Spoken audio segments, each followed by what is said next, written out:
Yeah, you're very welcome along to this week's OTB Culture Hall of Fame, brought to you in association with Now TV, where you can stream every episode of the unmissable new show Gangs of London on the Now TV Entertainment Pass, which also has a 14-day free trial that you can avail of. You can find our previous episodes right now on the OTB Sports app. So we had Andy Lee on Rocky 3, we had Dermot Kennedy on Gladiator, we had Joe Cole from Gangs of New York talking about City of God, we had Louisa Harland from Derry Girls talking about Gomorrah, and last week we did Peter Coonan talking about The Sopranos. So we might have stolen Eric Donovan's thunder a little bit, because we're going to compare and contrast The Wire with The Sopranos. Eric, good morning to you. How you doing? Good morning, Ger. I'm very well, thanks. You have been watching these quite a bit recently before lockdown, is that right? Or was lockdown the kind of starting point for you to go, I'm getting into these? Well, I started The Sopranos. I've always wanted to watch The Sopranos. Just could never come across the box set. Or I remember someone had the box set, but they were missing one series, and that was no good to me. And then finally we did get it, and we started watching it last year. But Laura was in college at the time as well, and it was driving me mad because I had to wait for her before I could go on to the next episode. And there was one or two times where I had a cheeky watch of an episode or two, but I didn't want to go too far and have to go back and watch them all again with her. But no, we loved it, and of course I put up a tweet, and Twitter has a lot to answer for as well. And because of my tweet, I'm here talking to you this morning about The Sopranos and The Wire. But when I put up a tweet about how good The Sopranos was, everybody said, you got to watch The Wire. The Wire is like people are saying, The Wire trumps The Sopranos. So it was a natural progression, and I watched The Wire. Fantastic as well, absolutely fantastic. But I just think The Sopranos is the number one. Well, we can tease this out over a period of time. Will wants to make the case for Westworld as well. Are we at least in the same ballpark? I think it's going to be very difficult to oppose The Sopranos here, Jerry. You put me into terrible trouble. I mean, obviously, we're chatting to Peter Coonan about it last week, and like for me, The Sopranos is kind of like the gold standard, because the sixth series of The Sopranos was just incredible. I think right up until the very final frame of that series was the only one that annoyed people. Everyone loved The Sopranos right the way through. The Wire is an interesting one because obviously I love the world of Baltimore that it creates. I love the fact that there's a very varied world that's available too. But then when you get to kind of season 5, I thought season 5 was a disappointment after season 4. For me, season 4 was the best series of The Wire, and then season 5 just got a little bit lost along the way. But still, I can enjoy The Wire up to that point. There's a certain part in my mind that goes, I'll just finish The Wire when I do a rewatch after season 4 and not put myself through season 5 again. But The Wire has like incredible high points. I'm not sure if it quite found the consistency, and maybe not kind of the critical love that The Sopranos had, but that's not to say that The Wire isn't an absolutely thrilling program to watch, because it's one of those really bingey series. Once you watch a few episodes of The Wire, you want to continue watching until the end of the series. I don't know if you find that, Eric. Yeah, there's a couple of times during The Wire where it just kind of go, it lacks that, like if you have a great book, you want to turn the next page. You're watching a great TV series, you want to watch the next episode. There was some episodes where they just dragged out, and a lot of people said that season 2, and I kind of agree with them. Like it was a real slow burner, and really, but when it took off, like you said there, when it really took off and it started showing the different dynamics in the whole system of how a city works, from the hierarchy of the police department to the government buildings, right down to the streets, and then the schools as well, and the problems the schools are facing with the kids that are coming from the disadvantaged areas. Like I just thought there was high points in it that were absolutely excellent, and thought some of those young actors, when they come on to the scene that time in season 4, they really just lifted the show, didn't they? Completely, like they were incredible in how they acted, and again, it just reflects real life. When you live in a democracy, and when you see the inequality, between the lower class, disadvantaged areas, and what was really kind of fascinating as well was, and I always say this, like boxing is a sport that is kind of developed in these areas, and it thrives in these areas. And it's funny that many people call boxing a working class sport, but I always think that I think boxing is more like a disadvantaged sport, and it's portrayed in that in the Wire there as well. with the with one of the former gangsters who'd done a long stretch in prison, and it was great. It was good to see when he got out. He just hadn't got that fight in him anymore. Initially, when he got out the first time, I think it was Cutty. Yeah, Cutty is Cutty. the actor. Yeah, Cutty. I remember when he got out, he looked like a really hard man, like, and he was also obviously for spending so long in prison, he was given a restart again on the streets, and he was given a stash to be able, to make a few bob or whatever, and he kind of lost his little bit of a savviness of how the streets work, and he looked for an accomplice, and the accomplice done him in and stole from him, basically stole his stash, and I think at one stage then he just told him to go and get lost, and I just said, oh, this Cuddy lad is going to turn into a monster. Now we're really going to see what he was locked up for in the first place.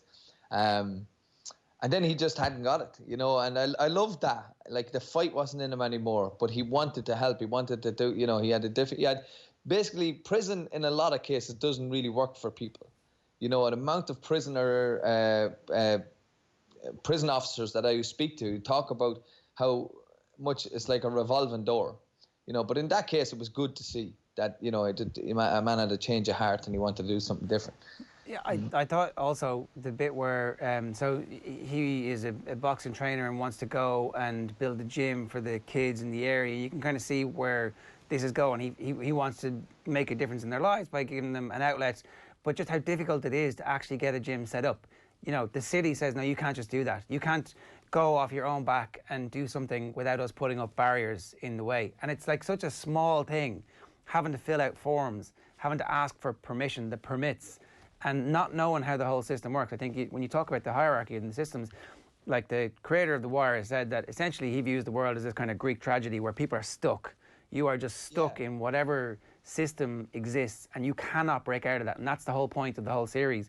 And when you start thinking about it in those terms and seeing the whole 5 seasons as like this mad, glorious picture of the whole world at the same time, then it starts to stack up very well, I think, with anything. Without a doubt, I think. But you mentioned it there, bureaucracy and red tape and all. It's just massive part of the whole series, and I kind of felt that as well. That even from the police department, and I thought it was fantastic acting as well. The way it showed you the different, just to show you the whole system in operation. Even if you look at the streets, what was the objective of the streets? To survive. And then for some of the bigger guys was to go up, to get bigger, to rise up. Even Corketti, which is played by Aidan Gillen, was fantastic as well.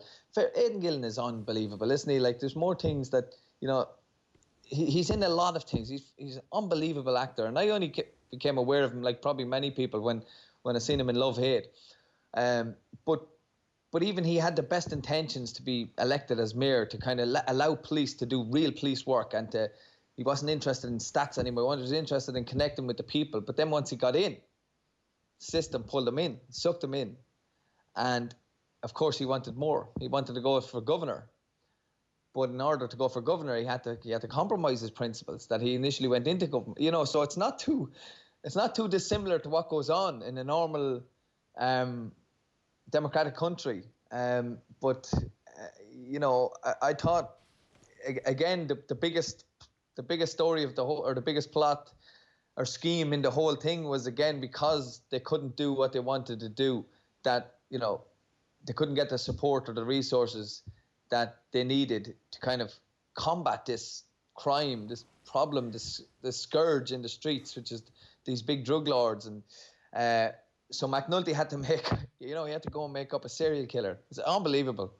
It's unbelievable storytelling. It is, and look, that season 5 comes in for a lot of criticism, but like, a couple of things about season 5, as far as I know, they kind of had the money cut from them in the middle of it, so there should have been another couple of episodes to allow everything to unfold at the same pace that the other seasons had unfolded, and so everything gets quite condensed very quickly. The fake news, which is like a decade ahead of actual fake news becoming a Trump thing, and which may kind of all be connected in a weird way. That and the serial killer thing, which when you say it, doesn't sound that ridiculous, but when it's actually unfolding, the way it unfolds so quickly and the way everybody just kind of rows in behind it, it needed another episode or two for everybody to reach a point of mega frustration. Like, and I thought that for me, that's the only weakness in it, is that it is a couple of episodes short as opposed to the story being too ridiculous. Yeah, I thought it was okay, you know. I did. I thought it was okay, but it was a bit bizarre in the sense that, like, I was like, where the hell is this going? Like, you can't actually pull this off, really, can he? Like, come on. And even Bunk was saying to him, like, you know, you're crazy. I don't even want to be, you know, Bunk is obviously McNulty's partner. He goes, I don't want to be associated with you in any way. You know, you're as bad as the guys we're out here trying to catch, you know. But what was brilliant was to see McNulty. Actually, I don't think he believed he would go as far as he would go himself. And then Lester kind of gave him a little bit of confidence. And Lester's brilliant character in it as well. And for me, the best line of the whole series, of the whole Wire, is when he makes this phantom serial killer, and the police department start to believe him. And then they start throwing resources at him. They throw detectives at him. They throw overtime. They throw patrol cars. What do you want? Anything you want. And then once they solve the crime that they initially wanted to catch, obviously the organized crime gang, the drug dealers, you could see that he was stuck and he didn't know what to do. And he was hoping that it would just, you know, it would stop popping its head up. You know, homeless men won't be, you know, their deaths won't be interfered with anymore, and there won't be any calls anymore, and this will just fizzle out. And Jay, the homicide detective, was on his case, saying, "Hey, McNulty, you know, what are you doing?" And McNulty was like, "I'm after, you know, I'm there's no more, Jay. It's gone quiet. I interviewed everybody." Well, like, and Jay goes, "You need to get out there." You know, he's on his case, really, really, like, he's telling him, "You need to get out there. You need to kind of use your brain." And this is the line. McNulty goes, "What do you want me to do? Make shit up?"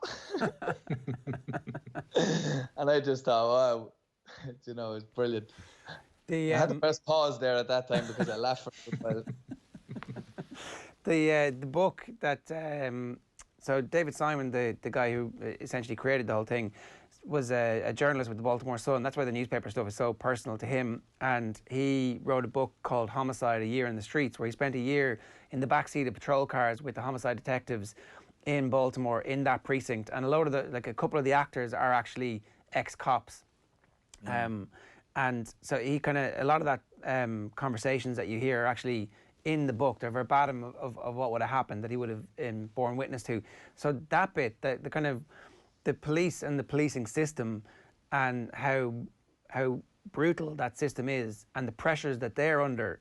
I think it's interesting to kind of understand that with what's going on at the moment, where essentially policing in America has become corrupted by white supremacy and racism. And to see the pressure that the police departments themselves are under, and where that's coming from in terms of stats and how that all feeds into each other, is a kind of very interesting thing to think about while America is aflame at the moment.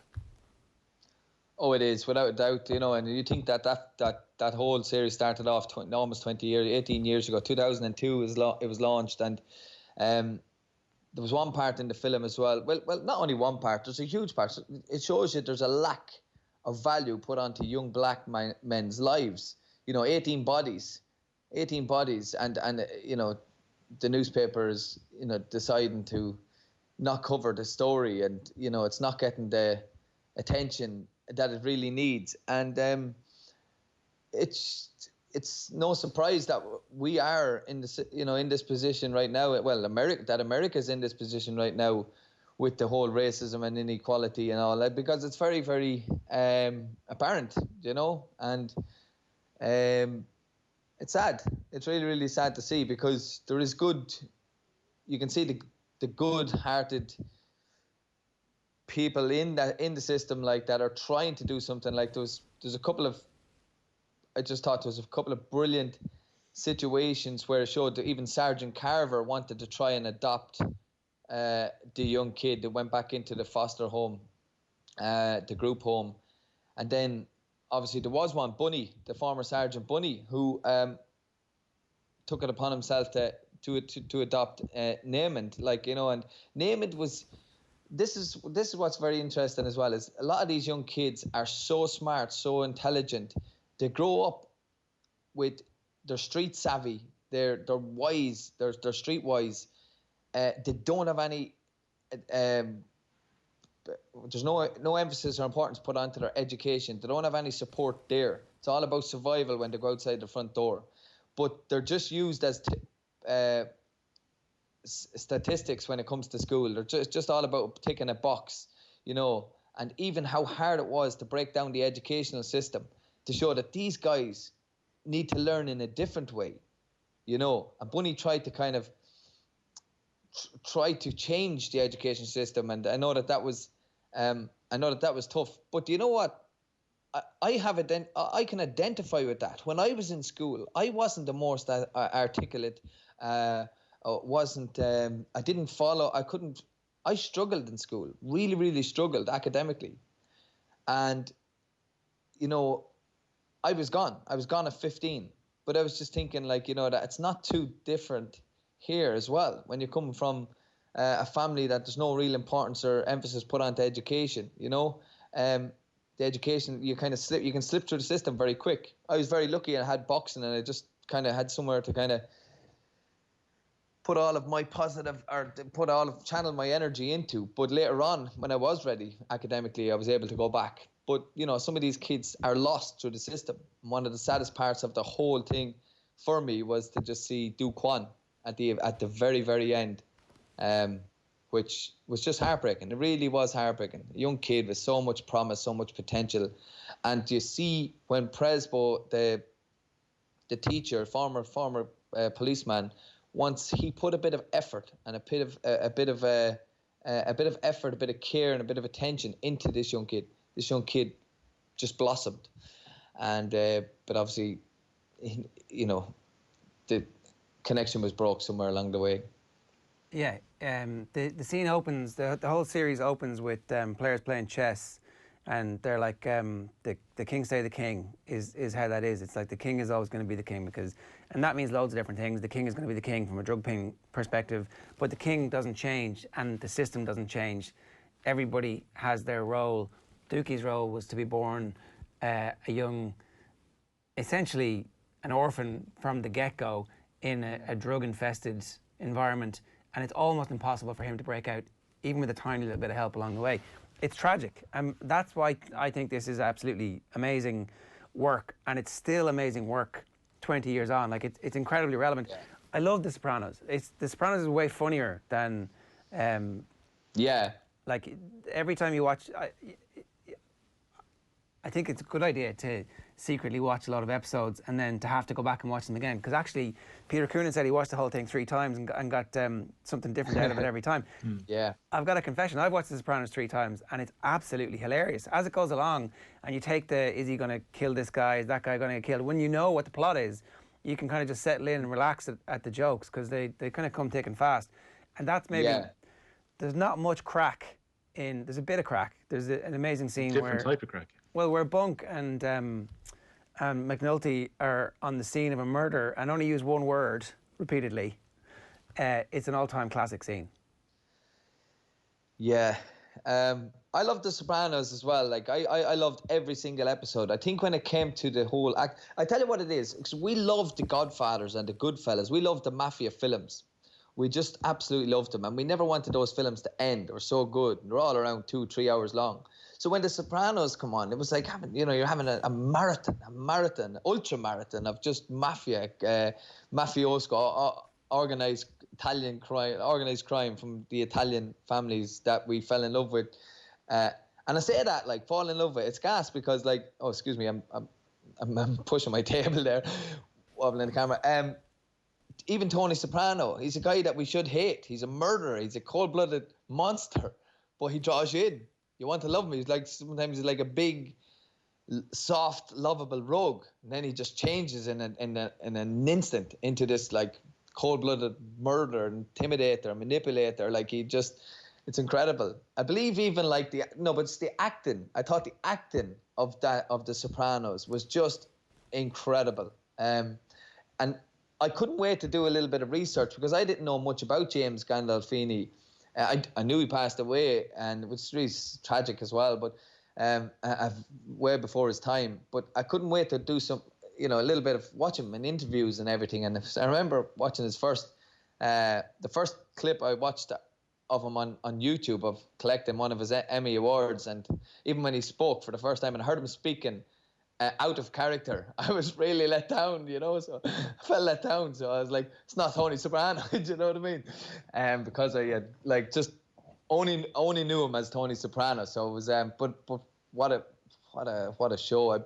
And some of the cast said that some of their best acting lessons were hanging around during the whole during the whole filming, watching Tony and Carmela deliver some master classes inside the house. Like, the rest of them didn't have to be there, but they hung around because they just said that they were master classes. They hung around watching them, and they were fantastic. Yeah, I think the Sopranos probably is ahead slightly. Like, if you think about how important a work like The Wire would be now, and still is, and still has so much currency, like. The story of The Sopranos, essentially, it's a family drama, a kitchen sink drama with loads of violence and guns and drugs and sex. So, like, it's kind of what everybody wants to watch on TV for 80 hours. It's slightly an extended. I think the level of consistency that they have certainly gives it an advantage when it comes to power ranking here. Things. I should remind everybody, of course, that these are both available to stream right now on Now TV. You can get The Sopranos, you can get The Wire. We're not talking about Succession. Is Succession HBO? I don't know. If it is, we should be talking about it in these terms. And if you haven't seen Succession yet, that should be next. It's incredible. But if we were to power rank them, if there's a one ahead of the other, is The Sopranos slightly ahead? It sounds like it is for you, Eric. I just think it is. The acting is just incredible. But like but it is that kind of it portrays a family, a mafia family, with handed down traditions from before, to try and keep the family going. They think they're the good guys, but they're really really bad guys, like, you know what I mean?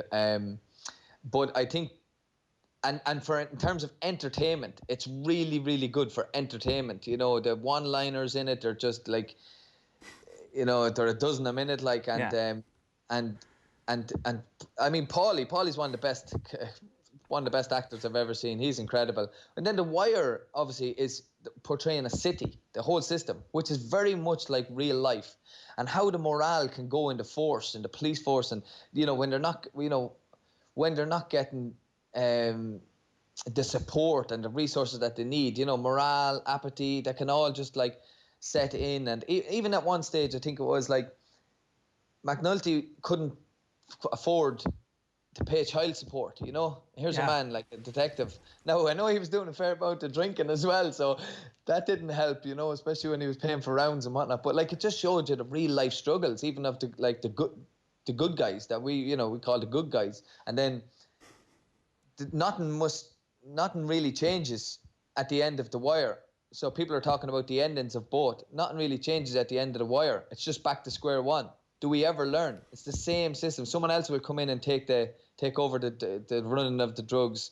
The sergeant goes on to the mayor goes to governor, whatever. And it's just the system just plays around. But the kids, the devastation in the kids and the people that fall through the system and fall through the cracks, they're irreparable. 100%. And I think, from a... If you were to say which of these is going to have a longer term impact on society, like The Sopranos has become a huge kind of cultural force. The Wire hasn't quite reached that same level, I don't think. But actually, I think in 30 years' time, people are going to go back and watch The Wire and go, this predicted a lot of the stuff that is still happening. I don't know, if we were to power rank them, I guess you got to pick here. That's the problem, that we ask people to come on and make commitment to something. So is it Sopranos 1, Wire 2? Is it a short head? Yeah, Sopranos for me because of the entertainment value in it, and just like because when you watch TV, you want to watch entertainment. The Wire, though, actually is more like real life, current affairs, what's going on in society. A brilliant, absolute brilliant portrayal of how it all works. And I think if you're going to ask me about standing the test, I think The Wire will stand the test of time. I think The Wire will be as much as relevant in 30 years' time. and therefore, like, you know, I can see that being even the Wire didn't get the recognition in the first few years, I believe, either. Yeah. You know, people weren't really interested in it. No, you know, maybe why is that? You know, I wonder why that is, because it's very real. It was very real then. It's very real now. Do people choose to look away? You know, do we even know we're looking away? Do we bury our heads in the sand? You know, because it's very factual, fact of matter stuff that's happening.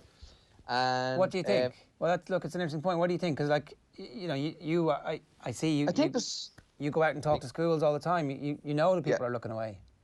I think there's an element of it, an element of ignorance, you know, just like ignorance is bliss, you know what I mean? And it's not our problem, it's their problem, you know, that kind of way. So, you know, it's society's problem. You know, we're all part of society. We're all the one, you know. We can't just point fingers and say that problem's over there and it's grand once it doesn't come over on my side of the street. That's ridiculous thinking, you know. You know, if you're going to, you know, it's like anything, you know, anyone that's involved in sport knows this, you know what I mean? If you have only, you know, 12 or 15 players performing, you know, you're not going to win. Most of the time you won't win anyway. Very rare that you will probably get across the line with the victory. Everybody on a team. And that's what I see in society. It's a team. It's a collective effort from everybody. You can't, if there's one cog in the wheel damaged or not pulling the weight, you know, the rest is affected. So that would be my take on it. And in some ways, I hope, I'm optimistic. I hope that, you know, that recent events can actually, sometimes things like that need to happen, you know. There needs to be that kind of revolutionary kind of shake-up. But will it go back? Will it change radically the way it's supposed to change? That's hard to know. That's really hard to know, because I still think the divide, the disparity between black and white is huge. It's huge still, over in America at least anyway. So, and then, you know, the inequality, and it's shocking, really. Yeah, I would hope that we in this country take an opportunity to have a conversation about everything that's happened over the last 6 months, both globally and here, like ourselves. Like, what kind of country do we want to live in when you're talking about, like, there's inequality here, and we probably, again, are kind of quite happy to look over at America and go, geez, that's terrible over there, isn't it? Without actually addressing the fact that this inequality does exist. There are parts of Ireland that are incredibly poor. My 8-year-old son is in a school project Nefa in Athy, and it's a multicultural school now, and I've never once heard, he's 8 now, I've never once heard him, and just like all people of all races, all backgrounds in his class, from multicultural class, I've never once heard him mention white, black, anything like that. Nothing. Never. Once. You know, just the names of the people that's in his class, and that's it. So all it took was a normalization. Yeah, but like, I think that like, I am positive for the future. Like, I think the younger kids, and again, it goes back to learned behavior. I think it's a lot of this kind of fear that people have, especially in America. It's a really, it's on a different level over there. You know, the fear that's in them, like, you know, the fear of love, fear of connecting, you know. We're no different from each other. And I just think that young kid, a lot of the behavior that's going on is learned behavior. And anything that we can learn, we can relearn. You know, if you'd looked at the Wire illustrates that very good with Naaman, you know, he only knew how to be a gangster. He wasn't very good. And his mother was pushing him even into the gangster world. His father was pushing him. But Bunny, the former police sergeant, through perseverance and effort, was able to reteach him, you know, and he was able to relearn a different way. And I think that's what needs to happen. People need to relearn, check in with themselves, check in with their core beliefs, their values, and realize that there is nothing to be afraid of. We are all the one. 100%. You know? I should tell everybody, Succession is a HBO, and it is also available to stream on Now TV at the moment. With people asking us about that. So, a reminder, watch whatever you're in the mood for on Now TV. Eric, in terms of training and staying fit, we've seen the footballers come back over the last week or so, and you know, some of them, their touch has been a bit off. You were sparring this week for the first time, is that right? Yeah, I was, sparring there Monday there for the first time, and I've been very lucky now that I was Well, I say lucky, but like you kind of make your own luck. I trained all the way through lockdown. I did online fitness classes as well, and thanks to the Kildare Sports Partnership for getting behind that initiative. And then I'm working with some companies as well, doing private online classes and that. So it's good. It gave me the incentive to keep working and keep going. And right through for the whole 4 months, I was able to train, and I'm very, very fit. And all I need to do is sharpen up now with my sparring and stuff, and hopefully I can get news on a fight soon. I know my manager's working behind the scenes there trying to get me, trying to secure my next fight, and so I hope to have news for you soon on that, please God. Would that be like August time, August, September? Is that when you might be allowed to get back in? Yeah, I think there's a lot of shows coming on now around August. There's a lot of boxing happening in August. I hope there's an international ban at the moment, like for, you know, like opponents from, you know, South America, you know, Eastern Europe. Yeah. So a lot of the shows that are going on in the UK, and they can only be British or Irish opponents. So I'm making myself available, and hopefully my manager can secure me a fight. So. Well, we'll talk to you again around that time, fingers crossed. And you've been great on lockdown. Your YouTube channel has been a huge success, and I know that it has been a source for people who have wanted to stay active and to get a bit of advice on it too. So what's the YouTube channel address? It's just Eric Donovan, YouTube channel, Eric Donovan, yeah. And you'll see a load of boxing videos there, and a few fitness videos, and a couple of tips and tricks on how to get healthy and stay fit. Always thought-provoking talking to you, Eric. Thanks a million for joining us this morning. Thank you. Take care, lads. Thanks. Eric Donovan there talking to us about The Wire and putting it up against The Sopranos. And I don't know, it kind of sounded like we ended up with a draw for that one. A reminder, of course, you can stream award-winning dramas such as Game of Thrones and Parks and Recreation on Now TV. And that is pretty much it for us from the OTB Culture Hall of Fame.